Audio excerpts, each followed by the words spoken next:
in an unexpected diplomatic turn of events which underscores the seriousness of escalating tensions between the Iraqi government and the Kurdistan Regional Government (KRG), the head of Iran's elite Revolutionary Guard, which last week were designated by the US as a terrorist organization, General Qasem Soleimani, arrived in Erbil on Sunday and met with Kurdistan Regional President Masoud Barzani to discuss the growing crisis at a moment when Kurdish Peshmerga forces are blocking Iraqi army access to Kirkuk oil fields and military installations. Major General Qasem Soleimani reports directly to Iranian President Hassan Rouhani, and his elite force provides training and weapons to Iraqi paramilitary groups PMU, are popular mobilization units backing the Baghdad government.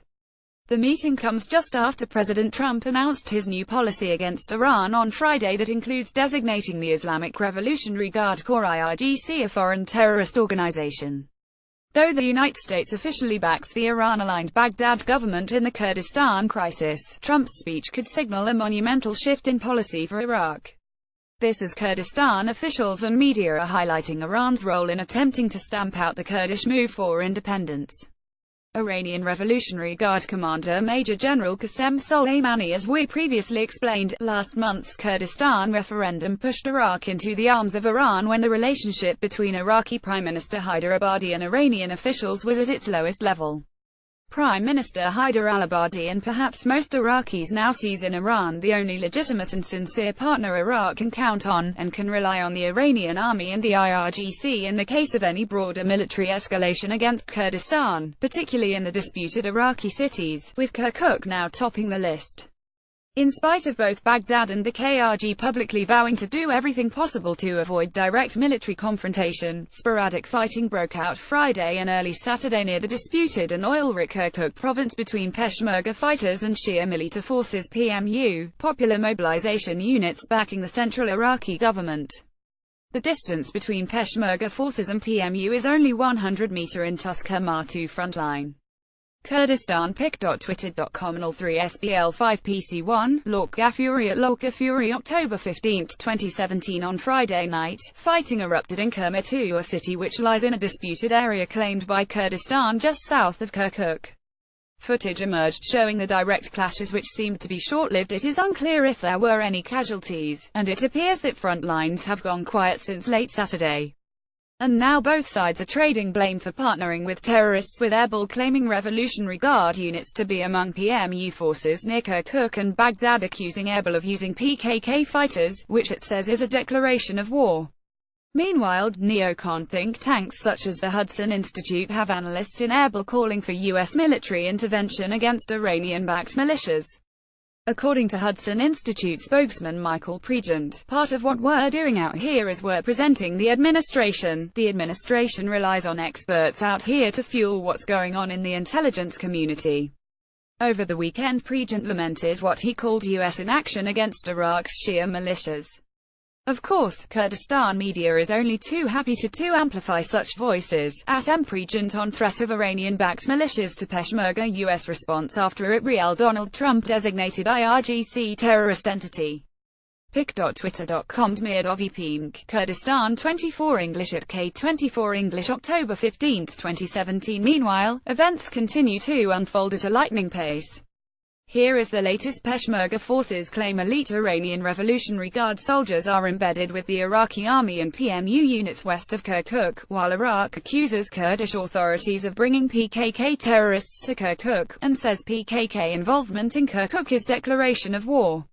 Kurdistan's Rudor News reports the Iraqi army and the #Al-Shabaab are not the only state that are attacking us.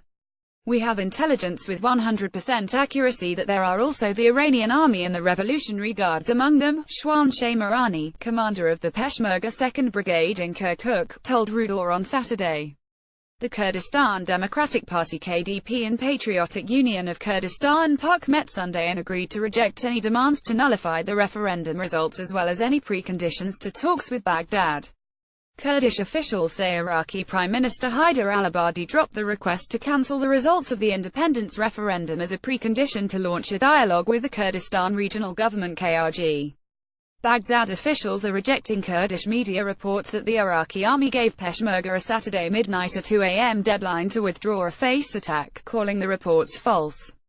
Kurdish civilians are taking up arms overnight. Photos and videos on social media and through Kurdistan News showed Kurdish civilians in the city of Kirkuk arming themselves while chanting pro-Kurdish and martyrdom slogans. Kirkuk Governor Najmaldin Karim appeared on city streets and gave interviews while appearing to encourage residents taking up arms.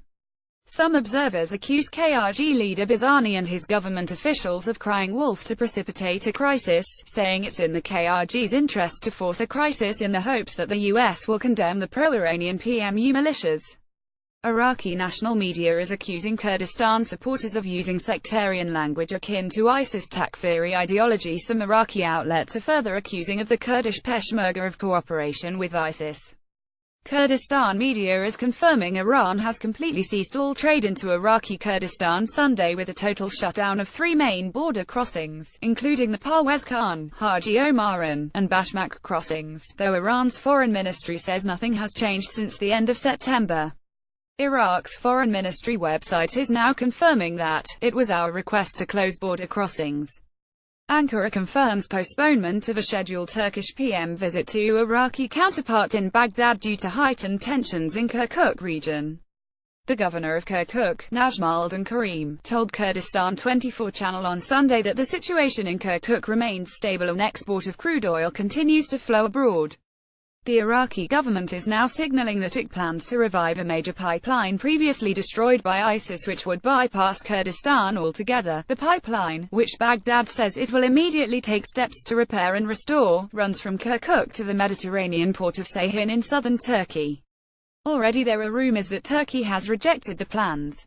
U.S. Secretary of Defense Jim Mattis said the U.S. is working to avoid escalation near Kirkuk. On same day President Trump announced his new policy against Iran that includes designating its Islamic Revolutionary Guard Corps IRGC a foreign terrorist organization. U.S. coalition aircraft were observed flying over Kirkuk with noticeably increased frequency late last week and into the weekend, likely as reconnaissance to observe the developing situation.